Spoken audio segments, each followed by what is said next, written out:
아내와 공원 산책 중 같이 맨발 걷기를 권유했는데 거절당해서 10,000원으로 회유했으나 액수가 적다며 더 요구하는 바람에 결국 10,000원 추가로 더 얹어줌유.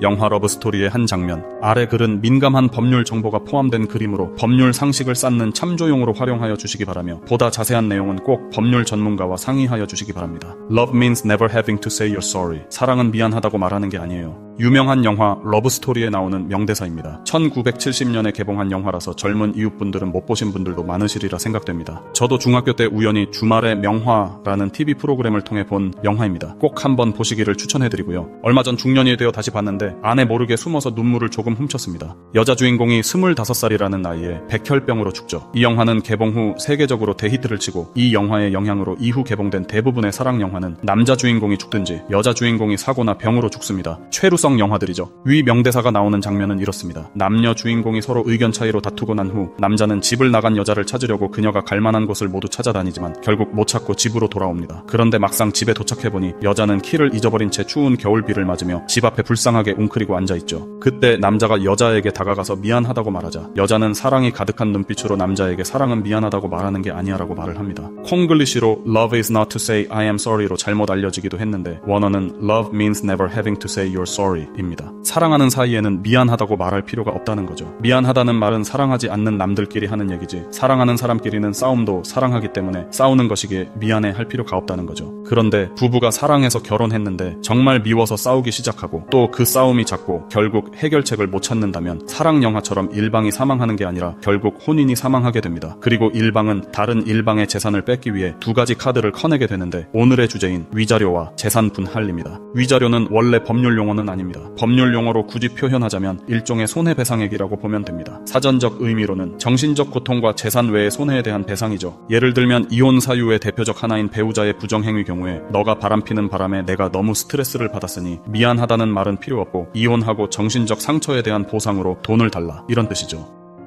민법 조문은 이렇습니다. 민법 제7 151조 타인의 신체, 자유 또는 명예를 해하거나 기타 정신상 고통을 가한 자는 재산 이외의 손해에 대하여 배상할 책임이 있다. 여기서 주의 깊게 볼 단어가 있죠. 바로 타인입니다. 서로 사랑하여 일심동체가 되어 100년 해로하기로 맹서한 지가 엊그제 같은데 이제 헤어지면 서로가 타인이 되어 사과도 해야 하고 돈도 줘야 합니다. 유책 배우자는 청구 금액이 너무 과도하다며 법정에서 이렇게 말할 수도 있겠죠. 사랑은 적다고 말하는 게 아니에요. 그러면 재산 분할을 한번 볼까요? 민법 조문을 보면 이렇습니다. 민법 제839조의 2. 1. 협의상 이혼한 자의 일방은 다른 일방에 대하여 재산 분할을 청구할 수 있다. 2. 제1항의 재산 분할에 관하여 협의가 되지 아니하거나 협의할 수 없을 때에는 가정법원은 당사자의 청구에 의하여 당사자 쌍방의 협력으로 이룩한 재산의 액수 기타 사정을 참작하여 분할의 액수와 방법을 정한다. 자, 여기서는 타인이라는 표현 대신 일방이니 쌍방이니 하는 표현을 쓰고 있죠. 좀 완곡해진 표현입니다. 그 이유는 부부 쌍방이 분할의 대상인 재산의 형성 과정에 같이 관여했기 때문입니다. 타인이 아닌 부부 공동체로서의 각 일방인 것이죠. 예를 들어 부부가 신혼 때 월세방부터 시작해서 열심히 맞벌이해서 돈을 모아 아파트 한 채 장만합니다. 그 집은 결혼 후 남편과 아내의 공동의 노력으로 이룩한 재산이죠. 그러니 이혼할 때는 잘잘못을 따질 필요 없고 그냥 그 재산에 내가 기여한 만큼만 공정하게 서로 나눠 갖자는 것이 재산 분할입니다. 그래서 혼인 파탄에 책임이 있는 유책 배우자도 당연 재산 분할 청구권이 있습니다. 그러면 이혼으로 인해 그 재산을 분할한다면 공정한 비율로 잘 나누면 좋겠죠. 그런데 아내는 아이를 낳고 전업주부로만 살아서 돈을 벌지 못했다면 위 경우에 아파트인 재산의 분할을 청구하지 못할까요? 아닙니다. 청구할 수 있습니다. 쌍방의 협력이라는 표현 안에는 경제활동을 하여 소득을 얻는 등의 직접적 경제적 협력은 물론 가사노동, 내조 등에 의한 간접적 비경제적 협력도 포함됩니다. 남편이 집 걱정 안 하고 밖에서 열심히 일할 수 있도록 아내가 아이들 키우고 알뜰살뜰 아끼며 살림 살아준 공은 같이 일한 건 못지않게 큰 것이죠. 당연하다고 봅니다. 그러면 또 결혼 후 공동의 협력으로 이룩한 재산이 아닌 결혼 전부터 가지고 있던 일방의 재산 또는 상대방의 협력 없이 본인 명의로 취득한 재산인 소위 특유재산은 이혼 재산 분할에 포함될까요? 이 질문에 대법원은 이렇게 답합니다.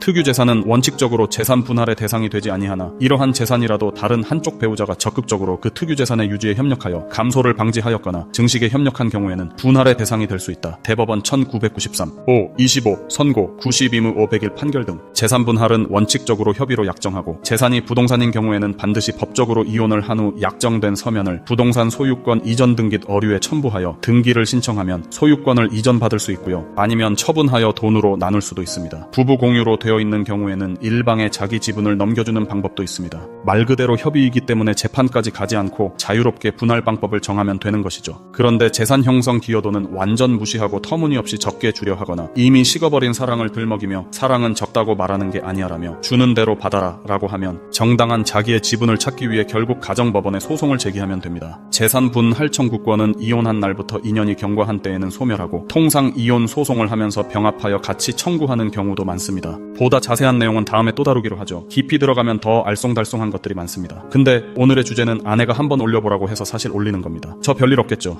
아무쪼록 가정을 지키는 것은 자신의 재산을 지키는 것이나 마찬가지입니다. 사랑도 지키고 아이들도 지키고 돈도 지키고 그래서 가정은 그만큼 지킬 가치가 큽니다. 끝으로 만약에 부부 사이에 또는 연인 사이에 대화의 방법에서 문제가 있다면 그래서 관계가 흔들린다면 제가 전에 소개한 화성에서 온 남자 금성에서 온 여자 다시 한번 일독하시기를 권합니다. 감사합니다.